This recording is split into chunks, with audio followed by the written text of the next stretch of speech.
ନିଜର ମାତା ହିସାବରେ ସମ୍ମାନ ଏବଂ ଅନେକ ବିଷୟରେ ସେ ଆଜ୍ଞା ବି ମାନିଛନ୍ତି। ଯଦି ସମୟ ଉପସ୍ଥିତ ନ ହେଇଥିଲେ ମଧ୍ୟ ସେ ମାତା ହିସାବରେ ଜାଗତିକ ମାତା ଯାହା କହିଛନ୍ତି ତାହା କରିଛନ୍ତି। ଆମେ ଏ ସ୍ଥାନରେ ଆମେ ବାକ୍ୟ ଦେଖିବା ଯେତେବେଳେ ଆମେ ଆଉ ଜହନ ଆମେ 2-4 ପଦ ଆମେ ଦେଖିବା ସେଇ ସ୍ଥାନରେ ଆମେ ଦେଖିପାରୁଛେ। ଟିକେ ଖୋଲନ୍ତୁ ଜହନ 2-4 ପଦ, ସେଥିରେ ଆମେ ଜାଣିପାରିବା ଯୀଶୁ ଏବଂ ଆଉ ମରିୟମଙ୍କ ମାତାଙ୍କ ସହିତ କିପରି ସେମାନଙ୍କର ସମ୍ପର୍କ ଥିଲା, କିପରି ସ୍ନେହ ଥିଲା ତାହା ଆମେ ଦେଖିପାରୁଛୁ। ସେଥିରେ ଯୀଶୁ ତାଙ୍କୁ କହିଲେ ଗୋ ନାରୀ, ମତେ କାହିଁକି ଏଥିରେ ଜଡ଼ିତ କରିଅଛ? ମୋର ସମୟ ଏପର୍ଯ୍ୟନ୍ତ ଉପସ୍ଥିତ ହୋଇନାହିଁ। ଏ ଆମେ ଦେଖିବା ଯେତେବେଳେ ସେ ବିବାହ ଜାଗାକୁ ଯାଇଛନ୍ତି, ଯୀଶୁ ମଧ୍ୟ ଯୋଗ କରିଛନ୍ତି। ସେଇ ସମୟରେ ଆମେ ଦେଖିପାରୁଛୁ କାରଣ ମଧ୍ୟ ଯୀଶୁ କଣ କରିପାରନ୍ତି ତାହା ସେ ଜାଣିଅଛି। କାହିଁକି ସେ ବି ନିଜେ ଜାଣିଛି ହେଉଛନ୍ତି ଈଶ୍ୱରଙ୍କ ପୁତ୍ର, କାରଣ ସେ ନିଜେ ଅନୁଭବୀ ମରିୟମ ଏହା ଅଲରେଡି ସେ ଜାଣି ସାରିଛି। ତେଣୁ ଯେତେବେଳେ ଏଇ ସ୍ଥାନ ଆମେ ଦେଖିପାରୁଛୁ ଯେ ଯେତେବେଳେ ଦ୍ରାକ୍ଷାରସ ଯେତେବେଳେ ସରି ଯାଉଛି ଅନେକ ପୋଜି ମଧ୍ୟରେ ଗହଳି ମଧ୍ୟରେ, ସେଇ ସମୟରେ ଆଉ ଆମେ ଦେଖିପାରୁଛୁ ସେଥିରେ ମରିୟମ ଯୀଶୁଙ୍କୁ କହୁଛନ୍ତି, କଣ କହୁଛନ୍ତି? ଯେତେବେଳେ 3 ପଦ ଲେଖା ହେଇଛି, ଯୀଶୁଙ୍କ ମାତା ତାହାଙ୍କୁ କହିଲେ, ସେମାନଙ୍କର ଦ୍ରାକ୍ଷାରସ ନାହିଁ। ମୋର ପ୍ରିୟ ମାନେ, ଅନେକ ସେଇ ସ୍ଥାନରେ ଅଛନ୍ତି ବୈଜ୍ଞାନିକ ଲୋକମାନେ, ଜ୍ଞାନୀ ମାନେ, କିନ୍ତୁ ତାହାକୁ ମାଲିକକୁ କହିବା କଥା, କିନ୍ତୁ ସେ ଯୀଶୁଙ୍କୁ ଏ କଥା କହୁ। ଯୀଶୁ ଜଣେ ଗେଷ୍ଟ ଭାବରେ ଯାଇଛନ୍ତି, କିନ୍ତୁ ଏଇ ସ୍ଥାନରେ ମାତା ମରିୟମ ଯୀଶୁଙ୍କୁ ଏ କଥା କହିକି ସେମାନଙ୍କ ଦ୍ରାକ୍ଷାରସ ନାହିଁ। ଏଇ ସ୍ଥାନରେ ସେଥିରେ ଯୀଶୁ ତାହାଙ୍କୁ କହିଲେ, ଗୋ ନାରୀ, ତୁମ ସହିତ ମୋର କି ସମ୍ପର୍କ? ମୋର ପ୍ରିୟ ମାନେ, ଏହା ହଉଛି ଯେ ଆମେ ଦେଖୁଛୁ এটা କି ସମ୍ପର୍କ ବିଷୟ କଥା କୁହାଯାଇଛି।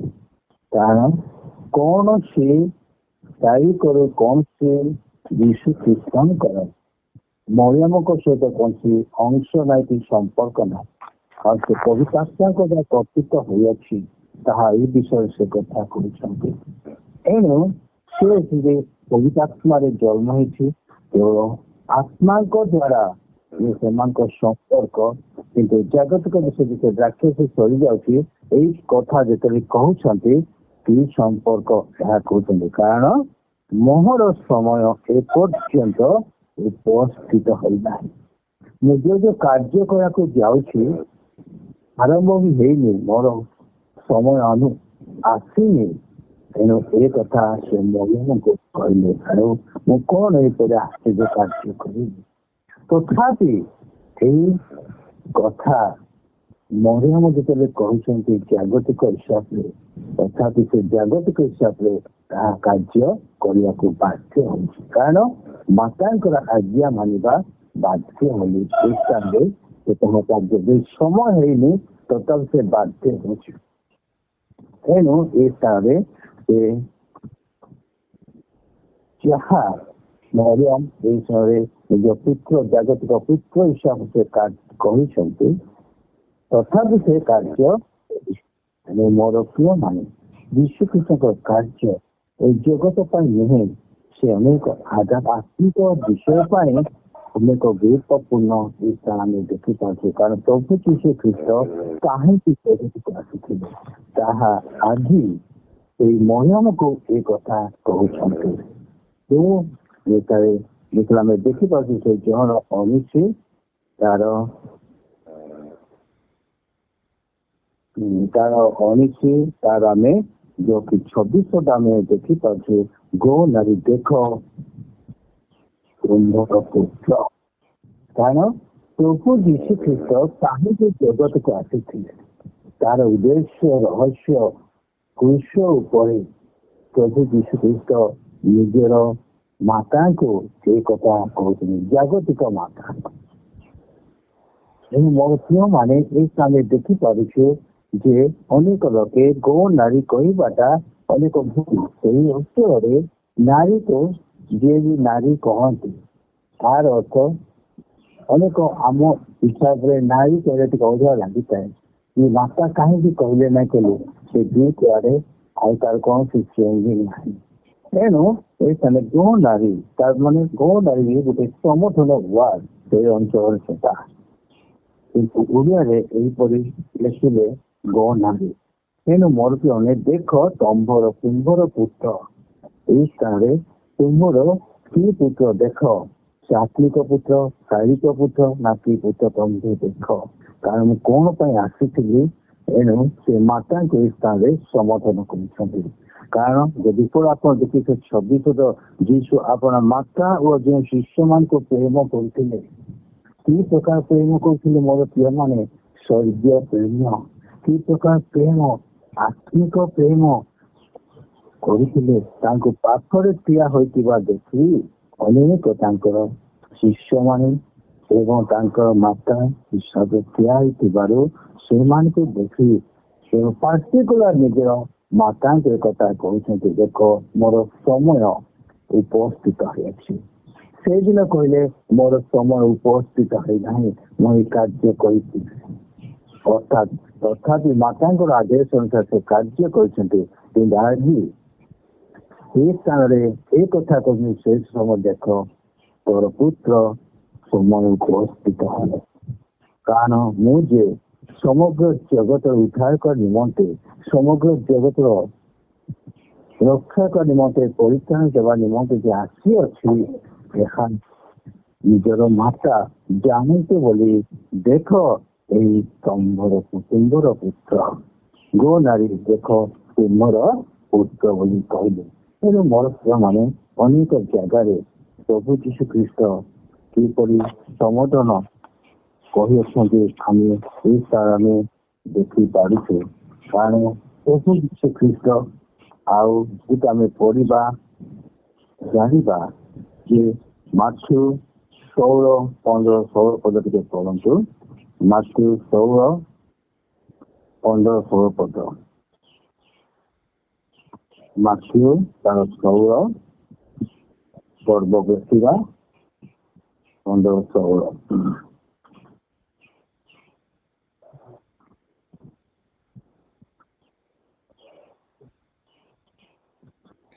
ସେମାନଙ୍କୁ ପଚାରିଲେ, କିନ୍ତୁ ମୁଁ କିଏ ବୋଲି ତୁମ୍ଭେମାନେ କଣ କହୁଅଛ? ସିମୋନ ପିତର ଉତ୍ତର ଦେଲେ, ଆପଣ ଖ୍ରୀଷ୍ଟ ଜୀବନ୍ତ ଈଶ୍ୱରଙ୍କ ପୁତ୍ର। ଆମେ ଦେଖିପାରିବୁ ଯୀଶୁ ଖ୍ରୀଷ୍ଟ ଅନେକ ଥର ଯେ ପଚାରିଛି ମୁଁ କିଏ, ମୁଁ କିଏ ବୋଲି ତା ଶିଷ୍ୟମାନଙ୍କୁ ମଧ୍ୟ ସେଦିନେ ସେଟା ପଚାରୁଥିଲେ। ମୁଁ କିଏ ବୋଲି ଲୋକମାନେ ବା ତୁମମାନେ ମତେ କଣ କହୁଅଛ, ତୁମେ କଣ କହୁଅଛ? ମୋର ପ୍ରିୟମାନେ ସ୍ଥାନରେ ଈଶ୍ୱର ଆନ୍ସର ଦେଉଛନ୍ତି, ଆପଣ ଖ୍ରୀଷ୍ଟ ଜୀବନ୍ତ ଈଶ୍ୱରଙ୍କ ପୁତ୍ର। କାହିଁକି ଏ କଥା କହିଲେ? କାହିଁକି ଅନେକ ଲୋକେ ଏ ହେଉଛନ୍ତି ଯୋସେଫଙ୍କ ପୁତ୍ର, ଏ ହେଉଛି ବରେର ପୁତ୍ର, ଏଇ ହେଉଛି ମରିୟମଙ୍କ ପୁତ୍ର, ଅନେକ ଲୋକ ପ୍ରାୟ ଇଏ କହିଲେ। କିନ୍ତୁ ଏହି ସ୍ଥାନରେ ହଠାତ୍ ଦିନେ ଶିଷ୍ୟମାନଙ୍କୁ ଏ କଥା ପ୍ରଭୁ ଯୀଶୁ ପଚାରୁଛନ୍ତି।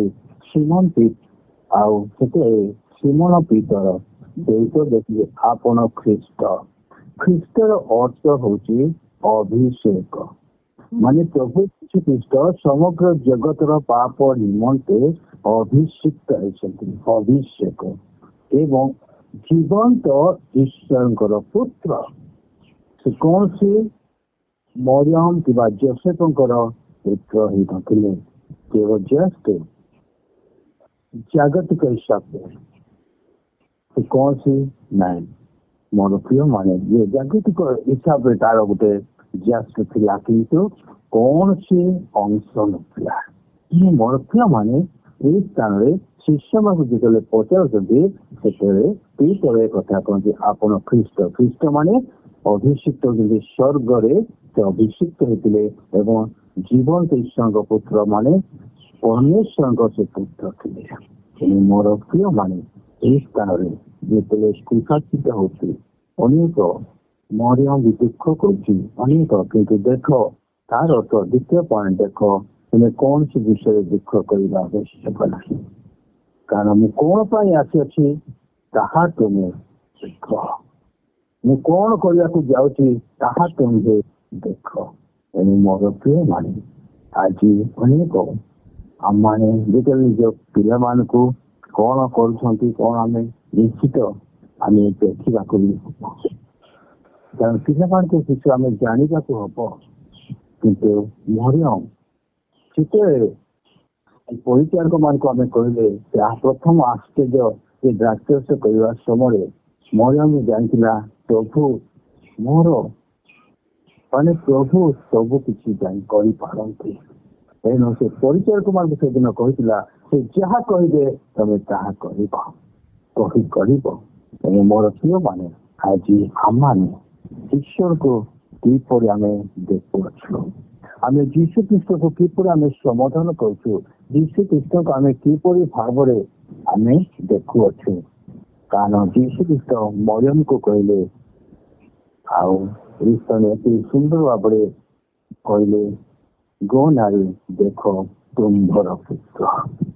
ମୋର ପ୍ରିୟ ମାନେ ଆଜି ଯୀଶୁ ଖ୍ରୀଷ୍ଟକୁ ଆମ୍ଭେମାନେ କିପରି ଭାବରେ ଦେଖୁଅଛୁ, ଯୀଶୁ ଆମମାନଙ୍କ ପାଇଁ କିଏ ବୋଲି ଆମମାନେ ସମାଧାନ କରୁଅଛୁ। ପିତର କହିଲେ ତମେ ଅଭିଷିକ୍ତ, ତମେ ଖ୍ରୀଷ୍ଟ ଏବଂ ଈଶ୍ୱରଙ୍କ ପୁତ୍ର ବୋଲି କହିଲେ। ଯଦି ଆମମାନେ ମଧ୍ୟ ଖ୍ରୀଷ୍ଟ ମୋ ପାଇଁ ଅଭିଷିକ୍ତ ହେଇଛନ୍ତି ମୋ ପାପ ନିମନ୍ତେ, ଯଦି ଆମେ ଏହା ଅନୁଭବ କରି ଆମେ ଏହା ଯଦି ଅନୁକରଣ କରିବା ତେବେ ଆମମାନେ ମଧ୍ୟ ସାର୍ଥକ ହେବା। ଅନେକ ମୋର ପ୍ରିୟ ମାନେ ଏହି ସ୍ଥାନରେ ଅତି ସଂକ୍ଷେପରେ ଅନେକ ସେହି ସ୍ଥାନରେ ରହସ୍ୟ ଅଛି, କାରଣ ଅନେକ ଯୀଶୁ ଖ୍ରୀଷ୍ଟ ଜନ୍ମ ପୂର୍ବରୁ ଅନେକ ପ୍ରଭୁଙ୍କର ବଡ ବଡ ଦାସମାନେ ଅନେକ ବଡ ବଡ ଦାସମାନେ ଥିଲେ। ଆମେ ଦେଖିପାରୁଛୁ ଯେ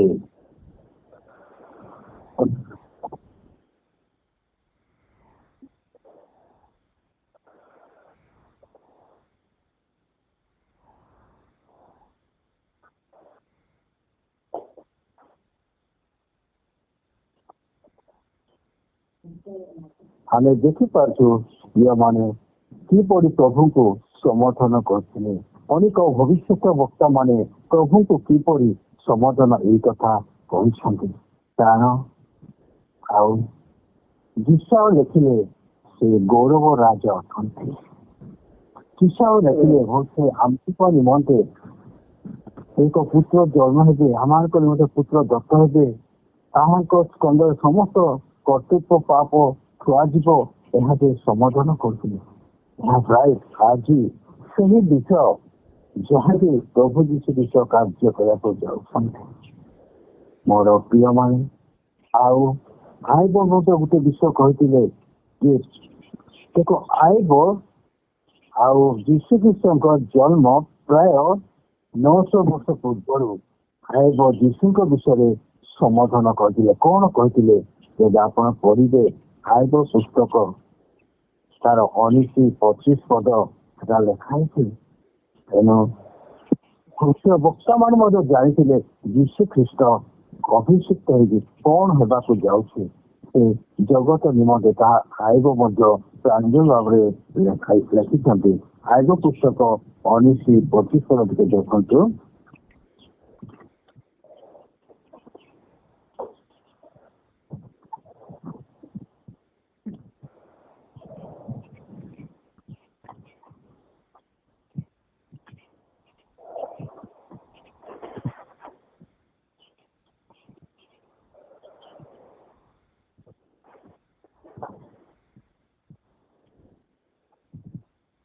ମାତ୍ର ମୁଁ ଜାଣେ ଯେ ମୋହର ମୁକ୍ତିକର୍ତ୍ତା ଜୀବିତ ଅଟନ୍ତି ଓ ଶେଷରେ ସେ ପୃଥିବୀ ଉପରେ ଠିଆ ହେବେ।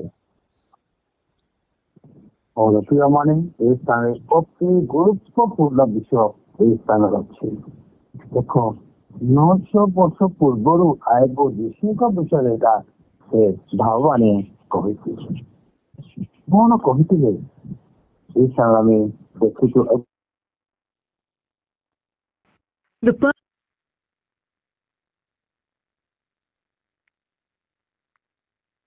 କଣ ମୋହର ମୁକ୍ତିକର୍ତ୍ତା ଜୀବିତ ଅଟନ୍ତି।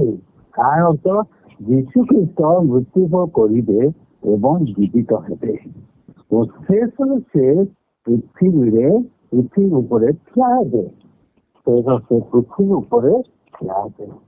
ଆମେ ଜାଣେ ମୋର ମୁକ୍ତିକର୍ତ୍ତା ମାନେ ମୁକ୍ତିକର୍ତ୍ତା କିଏ? ଉଦ୍ଧାରକର୍ତ୍ତା କିଏ? ଯୀଶୁ ଖ୍ରୀଷ୍ଟ ମୁକ୍ତିକର୍ତ୍ତା ଭାବରେ ଅଭିଷେକ ହେଇଥିଲେ। ମୋର ପ୍ରିୟ ମାନେ ଆଜି ଆମେ ଆମେ ଅନୁଗ୍ରହରେ ଅଛୁ। ପ୍ରଭୁ ଆମକୁ ମୁକ୍ତି ସାଧନ କରି ଆମେ ଦେଖିଅଛୁ। ଅନେକ ଆମର ସମୟଟା ଅନୁଗ୍ରହ ସମୟ। ଆମେ ଅନୁଗ୍ରହ ସମୟରେ ଆମେ ପ୍ରଭୁଙ୍କୁ ଦେଖିବାକୁ ହବ। ପ୍ରଥମେ ଆମେ ପ୍ରଭୁଙ୍କୁ ସ୍ଥାନ ଦେବାକୁ ହବ। ପ୍ରଥମେ ଆମେ ପ୍ରଭୁ ମୋର କିଏ ଅଛନ୍ତି ତାହା ବ୍ୟକ୍ତିଗତ ଜୀବନରେ ପ୍ରଭୁଙ୍କୁ ଆମେ କିପରି ସମାଧାନ କରିବାକୁ ହବ। ଉତ୍ତର କଲେ ତମେ ଈଶ୍ୱରଙ୍କ ପୁତ୍ର ଜୀବନ୍ତ ଈଶ୍ୱର। ମୋର ଝିଅମାନେ ବିଷୟ ଲେଖିଲେ ସେ ଆମଙ୍କ ସମସ୍ତ ପାପ ତାଙ୍କ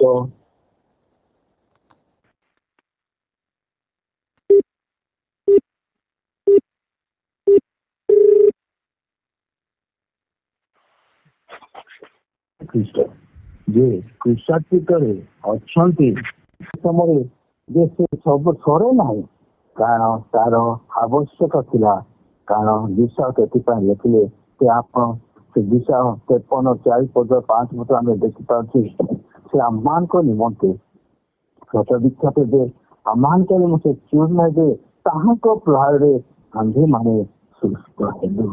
ତ ଯୀଶୁ ଖ୍ରୀଷ୍ଟ ହେବା ଦ୍ୱାରା ଆମମାନେ ତାହାଙ୍କ ପ୍ରହାରରେ ଆମେ ସୁସ୍ଥ ହୋଇଛୁ।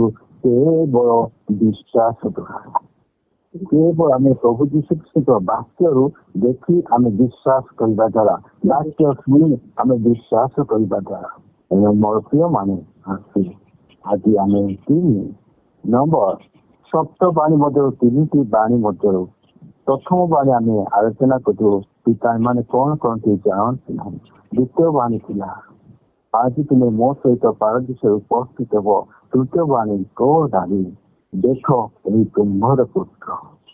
ଆଗାମୀ ଦିନମାନଙ୍କରେ ମଧ୍ୟ ଆମେ ଅନେକ ବିଷୟ ଏଇ ଯୁଗରେ ସପ୍ତ ବାଣୀ ଆମେ ଟିକିନିକି ଆମେ ଟିକେ ପଢିବା ଜାଣିବା। ଅନେକ ରହସ୍ୟ ଆମେ ପାଇପାରିବା। ବାଇବେଳର ସାରାଂଶ ଆମେ ସବୁ ପାଇପାରିବା। କାରଣ ସତ୍ୟ ବାଣୀ ଅଛି ଅତି ଗୁରୁତ୍ୱପୂର୍ଣ୍ଣ ବାଣୀ ଅଟେ। କାରଣ ଯୀଶୁ ଖ୍ରୀଷ୍ଟ ଯାହା ଯାହା ମାନବ ନିମନ୍ତେ କାର୍ଯ୍ୟ କରିଛନ୍ତି ଆସ ସମୟ ଆସିଲେ ଆମେ ଆସନ୍ତା କାଲି ଯେଉଁଟାକି 4 ନମ୍ବରରେ ଏ ମୋହର ଈଶ୍ୱର ଏ ମୋହର ଈଶ୍ୱର କାହିଁକି ତୁମେ ମୋତେ ପରିତ୍ୟାଗ କଲ। ଦେଖ ପିତାମୂଳ କିପରି ନିଜ ପରିତ୍ୟାଗ କରିଛନ୍ତି ସେ ବିଷୟ ଆସନ୍ତା କାଲି ଆମେ ଆଲୋଚନା କରିବା। ଆପଣମାନେ ଏଇ ବାଇବେଲ ପଢିଥାନ୍ତୁ। ଆଉ ମାଥ୍ୟୁ 27-44 ମାର୍କ 15-34 ପଦ ଆପଣ ପଢିଥାନ୍ତୁ। ହେଲେ ଆପଣ ଶୁଣିବା ପାଇଁ ଭଲ ଲାଗିବ। ତେଣୁ ଆସୁ ଆଜି ପ୍ରଭୁ ଯୀଶୁ ମାତାଙ୍କୁ ନିଜର ମାତାଙ୍କୁ ବା ଶାରୀରିକ ହିସାବରେ ଆଜି ଆମେ ସମର୍ଥନ କରୁଛନ୍ତି। ଗୋ ନାରୀ ଦେଖ ଏହି ତୁମ୍ଭର ପୁତ୍ର। ଆଜି ଆମମାନଙ୍କ ମଧ୍ୟ ଦେଖ ମୁଁ ତୁମମାନଙ୍କ ନିମନ୍ତେ ସମସ୍ତଙ୍କୁ ଆଜି ଏଇ ବାକ୍ୟ ଦ୍ୱାରା ପ୍ରଭୁ ଆମକୁ କଥା କହୁଛନ୍ତି। କାରଣ ଏହି ଦେଖ ଆଉ ଗୋଟେ କିଏ କହିଲେ ଯୁବକ ଜହନ କହିଥିଲେ ଏହି ଦେଖ ଈଶ୍ୱରଙ୍କର ନିଶ୍ଚୟ ଶାବକ ସେ ସମଗ୍ର ଜଗତର ପାପ ବହି ନେଇଯାଆନ୍ତି।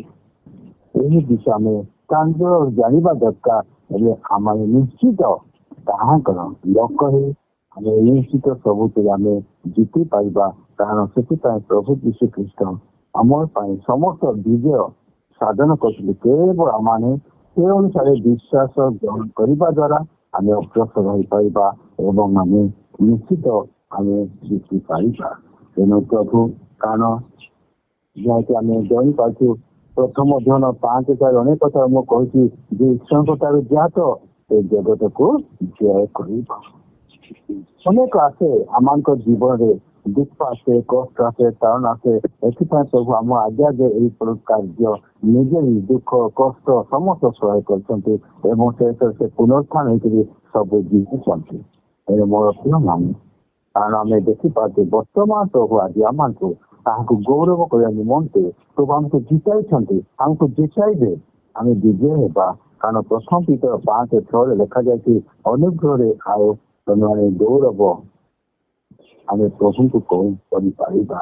ଆମର ଅନୁଗ୍ରହରେ ଅଛୁ, ଆମେ କୌଣସି ବ୍ୟବସ୍ଥାରେ ନାହୁଁ ବା ଆମେ କୌଣସି କାହାର ଦାସ ନାହିଁ, ଆମେ ପ୍ରଭୁଙ୍କ ଅନୁଗ୍ରହ ଦୟାରେ ଆମେ ଅଛୁ। ତେଣୁ ଆସୁ ଆମେ ପ୍ରଭୁଙ୍କୁ ବର୍ତ୍ତମାନ ପରିସ୍ଥିତିରେ ଆମେ କିପରି ଦେଖୁଅଛୁ ତାହା ଅନୁଭବ କରୁଛୁ, ତାହା ଆମେ ନିଜ ନିଜ ଉପରେ ନିର୍ଭର କରିଥାଏ। ପ୍ରଭୁ ଏଇ ଛୋଟ ଆଲୋଚନାରେ ଆଶୀର୍ବାଦ କରନ୍ତୁ।